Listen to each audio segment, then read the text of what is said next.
Narito tayo ngayon upang matunghayan ang talaga namang napakainit, nagbabaga at napaka-trending na latest issue ni Ate Erica at ng kanyang pamilya. Sa pagpapatuloy nga ng ating istorya ay pumunta muli si Kalingap Val sa bahay nila Ate Erica dati upang makita si Lolo Miguel.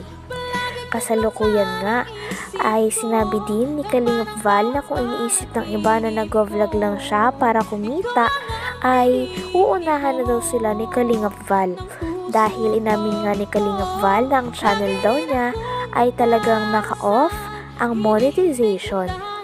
Dahil ang mga pinangtutulong niya ay nanggagaling din daw sa business nila. Alam ko po na. Wala pa ko alam dyan. Pero ang pagkaalam ko dyan, talagang kay Jun yan. Tira daw. Oh. Ngayon, iparam ko rin po sa kanila, ha? Mga e-lovers, sa lahat po, na binablog ko sila, naka-off po yung monetization. Ayaw ko yung mga isipin nyo, after ako sa views, hindi po. Sanay ako sa walang views o may views o wala. Ang aming paglingap ay tuloy-tuloy kasi may mga sponsor naman tayo, tumutulong. Sa ating programa po, isipin mo tayo ang pabahay ng Kalingap, ababutan ng 223 housing project. Yan po ay mula sa mga sponsor natin, kita ko sa BSM Kalingap Kape, kasi maraming model po ng ano po natin, yung ating organic coffee. So yung kita ko dyan, pinatutulong ko sa ating pabahay. Kaya yung ating po mga vlogs dito, naka-off ang comment, ano niyan, naka-off yung monetization. Pero wala kayong masabi. So tay, kaya ako nandito pa. Inaakusahan pa nga si Lolo Miguel na siya daw ay tamad. Tamad daw siyang mangisda kaya naman tinanong ni Kalingap Val Santos Matubang kung totoo ba ito na tamad daw ba siya talaga mangisda.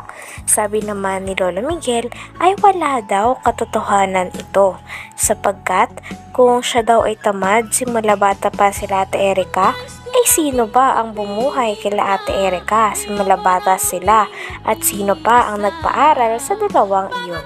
Ito ay patunay lamang na hindi talaga tamad at talagang kaya hindi daw makapalaot si Lolo Miguel. Ito ay dahil nasira daw ang makina ng kanyang bangka. Talagang paninirang puri lang daw ang ginagawa ng iba kaya kumakalat ang ganong uri ng balita. Hindi ano? Ay, hindi po yun. Yun po ay Sila ang bigay niyan. alis po yan kay Rob at ibinigay kay Rob ni Jun yung pambili niyan. So maliwanag po mga Kalingap, wala pang e-lovers noon. Wala pa po. Wala pang e-lovers po, may bangka na po siya.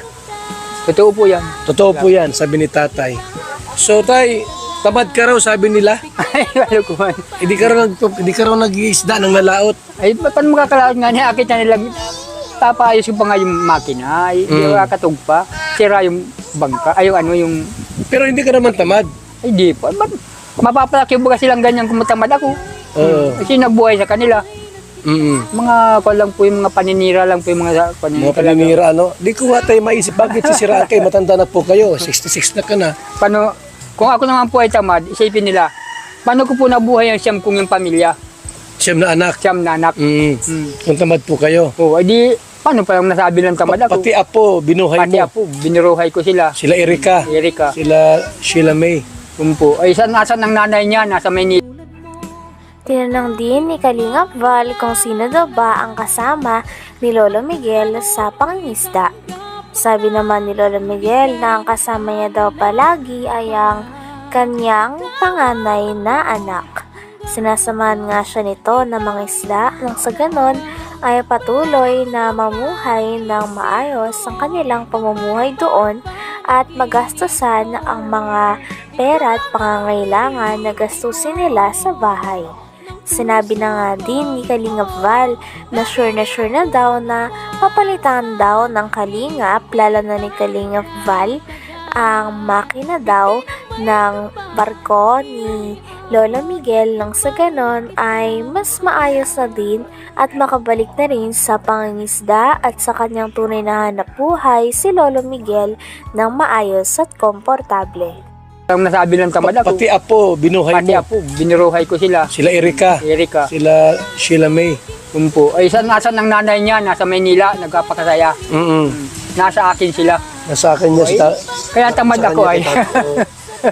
So, Kaya nasabi niya. hindi mo tayo inaako na tamad po kayo. Ay, di po. At masasabi lang tamad. Ay, ako nagbuhay sa kanila nung maliliit pa sila. Ginapang ko sila. Kasi anong paraan. Nakikipag-arawan ako sa danawan, nagbamakin ako, arawan, ganyan, arado, Lahat ginagawa niyo po para sa pamilya niyo po. pagsuyod, para mabuhay lang sila. Magamas ng basig, yung alam po pong trabaho sa Danau. Dati po nasa labo pa kami mula sa Ginan, ang trabaho ko. Ngayon, nasa Nyuga naman kami. Diyan po sa Ngayon? Katandungan nun, ang trabaho ko lang po dyan, lagas, pwede kani-kaninong nyugan, lagas ako niyan. Makalakasan ko pa.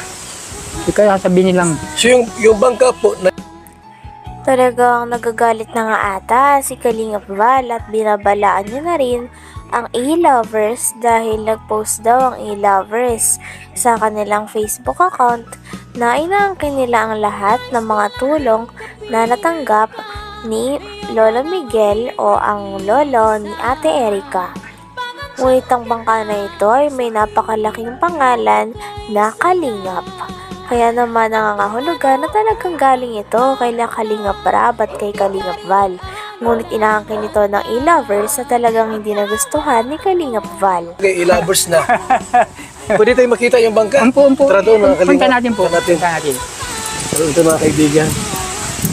At alamin natin kung talagang bigay ng I-lovers ito.